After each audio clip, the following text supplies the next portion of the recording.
Welcome to Random Movie Reviews. I'm Nathan, and today I'll be talking about Gladiator.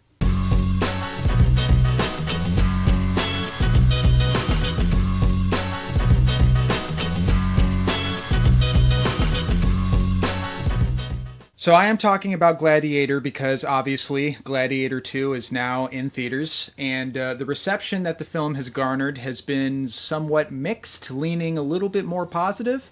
It's interesting the reaction that this movie has gotten, specifically coming from the point of view if you're somebody who likes this movie, the first Gladiator film that is, as opposed to someone who, like me, spoiler alert, is a little indifferent to this movie. I've seen people who feel the same way I do about the first Gladiator, watching Gladiator 2, going, you know what? It's not that bad. It's, as far as entertainment value goes, it's maybe about on par, maybe a little bit less than the first film. And then the people who really love the first Gladiator movie are like, oh, Gladiator 2 is awful. It's a piece of shit. It's a spit in the face of the original movie. So it seems like this is kind of a love it or hate it type of sequel. I'm very curious to see what my reaction will be to it whenever I decide to see it, which will most likely be whenever it's available on streaming. As far as the first Gladiator film goes, it is a movie that people really go crazy for. I mean, the amount of people I know that think that this movie is the greatest thing ever, that's one of their all-time favorites, it's a complete and utter masterpiece. It's really interesting. The movie was quite successful at the time. It won several Academy Awards, including Best Picture. And it is the ultimate dad movie, meaning most dads love this movie. My dad loves this movie. And it's a movie that I don't personally have a lot of nostalgic connection with. I'm a latecomer to this movie. I saw it when I was in my early to mid-ish 20s. I'm 29 now, and I'm watching the movie for the first time in a few years. The first time I saw it, I liked it a decent amount. Pretty good, actually, is what I thought on it. I didn't think it was amazing, but I thought it was entertaining. I thought it was exceptionally well made. I think all of the technical aspects of the film, and I still feel this way, are pretty much near flawless. The only real flaws I have with the movie on a technical level is that tiger sequence is pretty rough and is aged pretty bad, especially in comparison to how well everything else is aged in this movie regarding the look of the film. So it's a beautiful looking movie, still is gorgeous. The score is fantastic. All of the actors range from pretty good to excellent.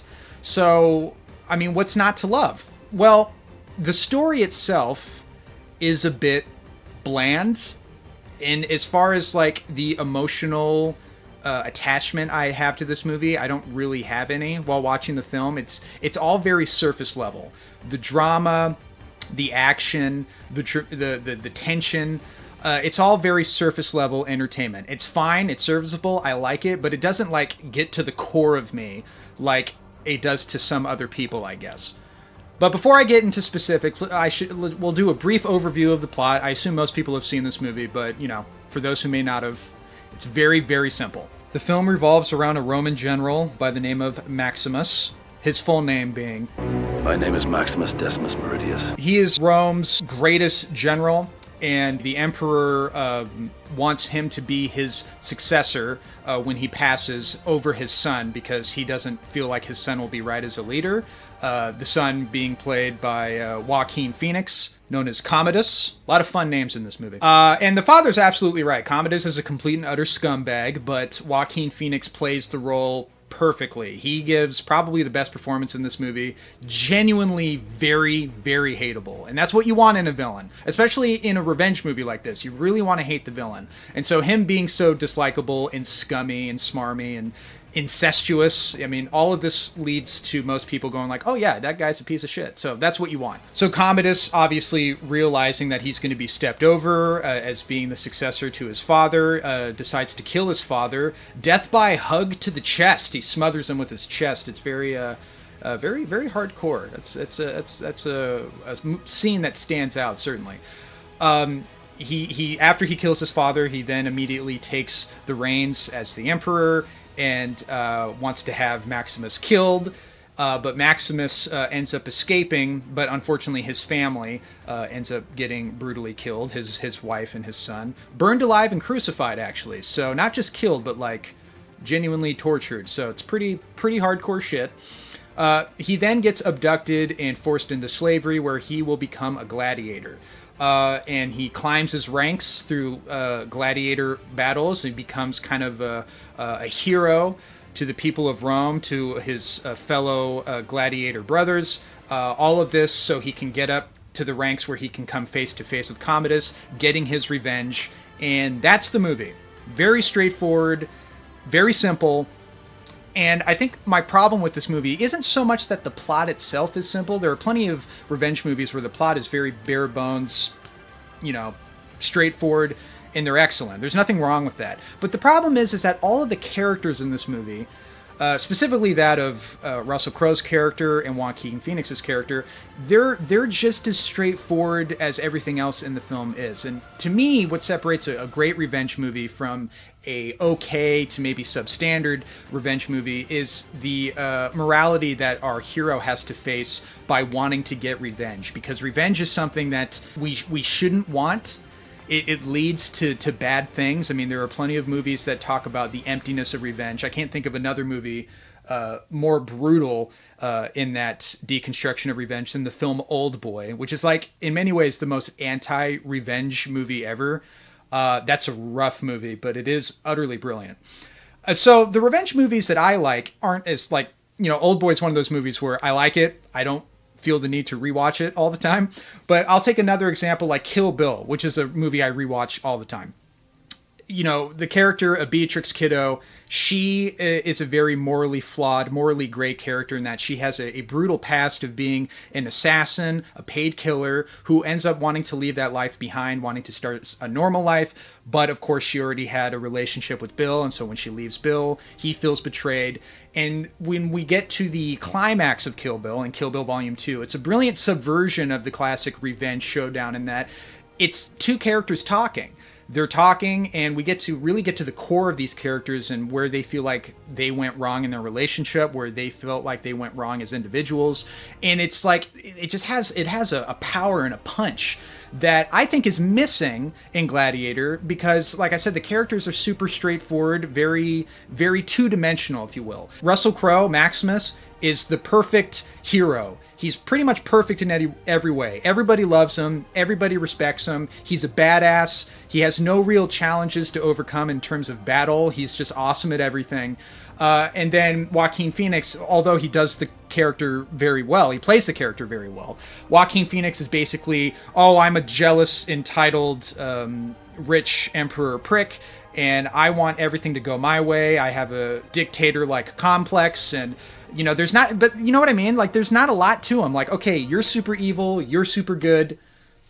That's about the extent of the complexity of the characters, and there's no real genuine examination of the morality that either of them have to face throughout the course of the film, which I think would have been beneficial to help raising the movie above its kind of straightforward, very predictable plot. The action in the movie is what a lot of people love, and while I'll admit there's some great action scenes and some genuinely brutal, like a lady gets straight up cut in half in this movie, that's pretty awesome. What kind of throws me off in that element is it can be poorly edited at times.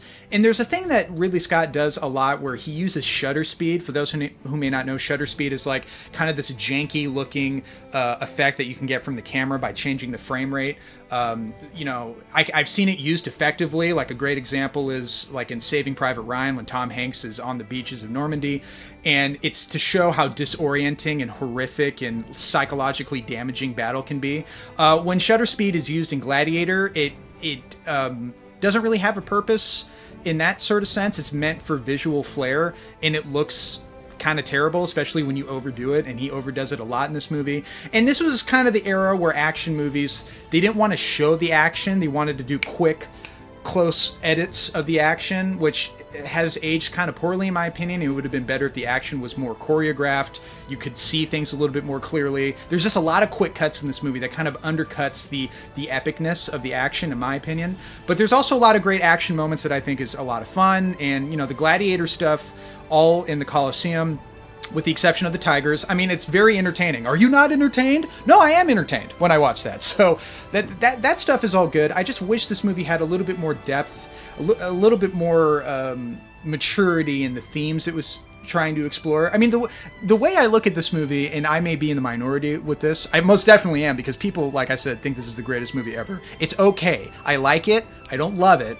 But the way I kind of look at the movie is that it's got the aesthetic in the visual presence of like a classic swords and sandals, almost biblical epic movie, a la Ben-Hur or the Ten Commandments. It's got that kind of classy, hyper epic vibe, but it has the mentality of like an 80s action movie in that it's super straightforward. We know who the good guy is. We know who the bad guy is. There's no real moral complexity or anything outside of their two-dimensional aspects that are engaging. But it's straightforward. You watch the movie for the action. He gets the revenge, and that's all there really is to it. It's very simple in terms of the plot, in terms of the characters, in terms of all of that stuff.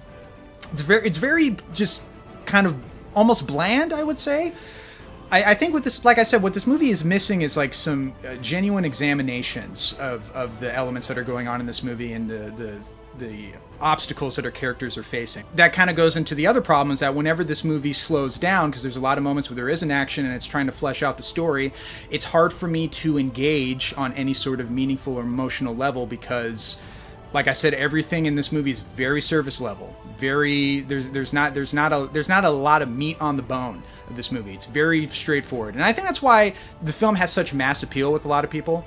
I think a lot of people like this movie because it's straightforward and it's epic and it's very it goes down smoothly. You know what I mean? This is not a challenging film to watch. And the movie is fairly engaging from beginning to end. I think it gets kind of bland in some parts because, like I said, the movie doesn't do a lot in terms of expanding or fleshing out its story or characters. Pretty much most of the dialogue in this movie is related to either plot exposition or very, very standard dialogue in terms of like, oh, you're going to see your family again. There's an afterlife. And that isn't really explored meaningfully. It's kind of like a way to make the audience feel better for when Maximus very inevitably dies. And that's the other thing about this movie is like, because the story's so straightforward and everything's fairly predictable, there's not a lot of surprises. Like pretty much when I first saw this movie, I kind of knew exactly what was going to happen. I knew he was going to die because the movie was putting so much emphasis on the afterlife and him being reunited with his wife and child. I'm like, okay, well, there's no mystery there. He's clearly going to die. The question is whether or not he'll succeed. And I predicted correctly that yes, he's going to be able to kill Commodus, but he's also going to die. I didn't know how that was going to happen, but I just knew it was going to happen. And then we get to the finale of this movie where, that's what happens. The Commodus tries to cheat by wounding him before the battle, but Maximus is the most epic gladiator badass warrior in the history of ever and has no real physical challenges to overcome in this movie. He's almost like Steven Seagal in that just like anyone that comes up to him, they're getting their ass kicked and he's not going to struggle with it even remotely. So, I mean, in terms of like how the character's portrayed, he's so noble, and there's just I wish there was more complexity to that character. I think Russell Crowe plays him very well, and I think Russell Crowe has fantastic charisma and screen presence. I actually buy that he's a badass, unlike Steven Seagal, who I think is trying way too hard and ends up being unintentionally hilarious. I think Russell Crowe is actually very good in the movie. But it is a movie that I think I would say is on the overrated side, personally, and I'm sure a lot of people will be upset by that. I still find it completely bizarre that grown adults will be offended if you don't like a movie. Like, who gives a shit what I think? Like, you shouldn't care. But regardless, I do think the movie's overrated. I don't think it's terrible. And because of where I stand, I'm curious to see what I'll think about Gladiator 2. I'm going to wait for it to come out on streaming. I don't want to go to the theaters for it. But the reactions that film has gotten is very interesting. It's very telling. Like I said, I've seen a lot of people who feel the same way I do about the first Gladiator, kind of feel the same way about Gladiator 2 in some ways.